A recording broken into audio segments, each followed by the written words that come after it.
Öksürük, hepimizin hayatında en az bir kez başımıza gelmiş, gece uykusunu bölen, gündüz konsantrasyonu bozabilen yaygın bir şikayet.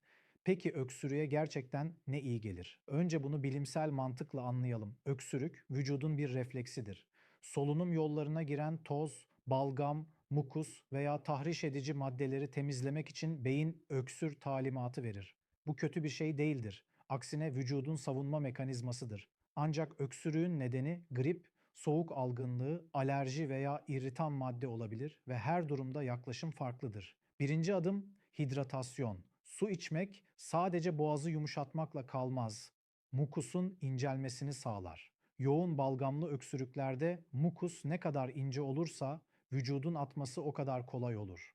Bu yüzden gün içinde ılık su, bitki çayı veya düşük şekerli sıvılar sürekli tüketilmelidir. İkinci sırada bal ve limon geliyor. Bal boğazda film oluşturarak tahrişi azaltır ve antibakteriyel özellikleriyle mikro düzeyde destek sağlar. Limon ise C vitamini ve asidik yapısıyla mukusu çözer ve bağışıklık sistemine destek verir. Özellikle bal-limon karışımı gece öksürüklerinin şiddetini azalttığı bilimsel araştırmalarla da desteklenmiştir. Üçüncü yaklaşım sıcak buhar ve nemli havadır. Soğuk, kuru hava solunum yollarını tahriş ederek öksürüğü kötüleştirir.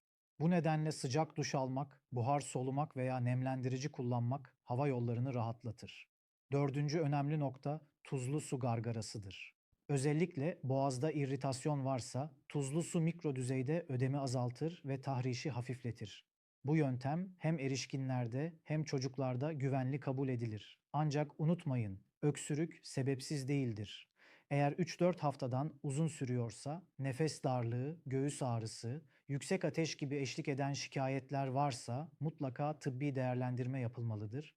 Özellikle altta yatan astım, reflü veya kronik bronşit gibi durumlar varsa sadece semptomu bastırmak sorunu çözmez. Nedene yönelik tedavi gerekir. Sonuç olarak öksürüğe iyi gelen şey sadece şurup içmek değildir.